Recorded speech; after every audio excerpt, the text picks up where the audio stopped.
talking about this Sabbath thing. Started off talking about last day events. Now that's what the Lord has moved upon me to preach. I got to preach 2 more sermons dealing with last day events and the Sabbath. You know I'm going to follow the Lord's direction, don't you?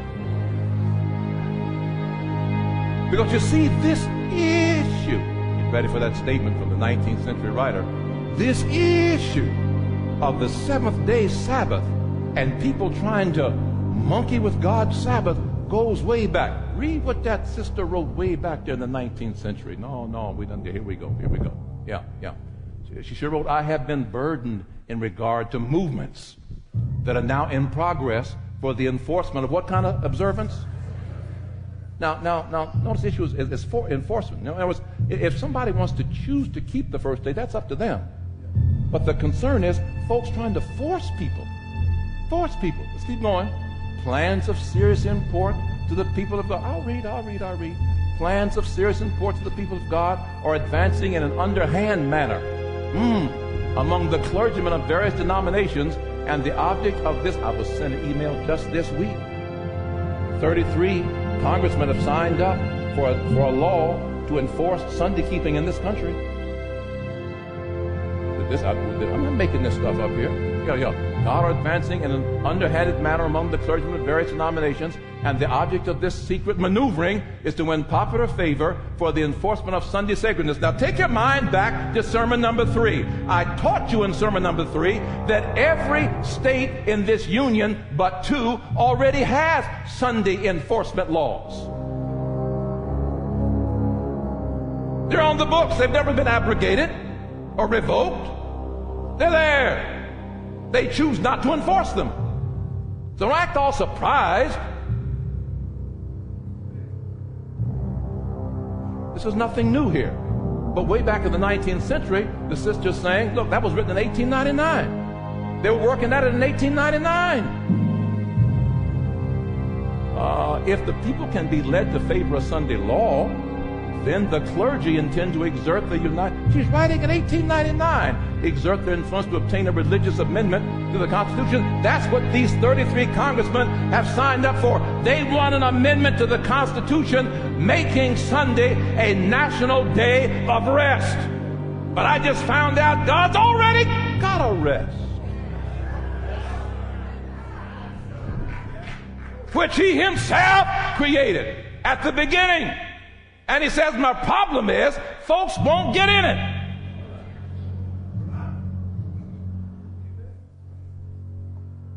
Here she says, retain a religious amendment to the Constitution and compel the nation to keep Sunday. Don't sit here today and think this is far-fetched. Most of you don't even know the law. You don't know that you live in states where laws could be enforced forcing you not to do certain things. In Virginia, the laws are on the books right now. See, what I like about God, I told you this before, I'm going to tell you again. Anytime force gets in it, God's not in it. That's the devil. God declares, whosoever will, let him come. He says, I offer the rest. Some are choosing not to enter the rest. It's just out there for you. If you want rest, I got something for you. If you don't want anything, it's up to you.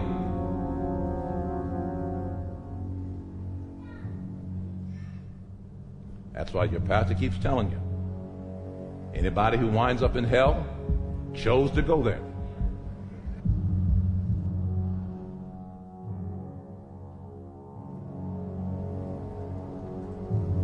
So, we've dealt with keeping the Sabbath holy. We've dealt with the Sabbath in the New Testament. We've dealt with difficult passages in the New Testament people try to use to do away with the seventh-day Sabbath. We talked about the sermon on the Sabbath and the law. We dealt with the issue that if you're going to do away with the seventh-day Sabbath, you have to change the 10 Commandments. Because the 4th commandment says, remember the Sabbath day to do what? So you can't just say, well, it's not necessary. Well, you mean it's not necessary? It's in the law. Are you saying the Ten Commandments are not necessary? Or are you just going to choose one that you don't like and say it's not necessary? When James 2:10 says, if you break one, you're guilty of all. See, this thing gets complicated. See, God, I love this group here. This is my choir. Can y'all sing? See, God was smart, choir. He was smart. He saw the finaglings of the minds of men, and he outthought us. I'm going to pick my own rest.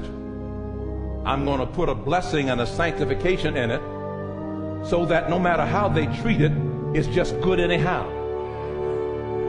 And all the rest of the days, I'm going to work. So you know how I feel about them days, but you know how I feel about my day. And you notice Hebrews keeps calling it whose rest? His rest. Sabbath belongs to God. Woo, have mercy. And then remember, we preached a sermon on who changed the Sabbath. Remember that? See, folk kept writing me these sermons are going all over the place. So folk have been emailing me saying, well then, how did we get wrapped up in the first day? Well, let me remind you. Put it up there. Let me remind you how it happened. Yeah, here's how it happened. Read, come on, read. It pleased the church of God that the religious celebration of the Sabbath day should be transferred to the Lord's day. This is from the Catechism. The Catechism. The Catechism.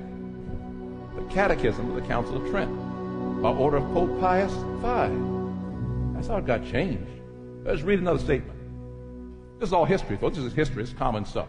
Come on. The Catholic Church, by virtue of a divine mission, changed the day from...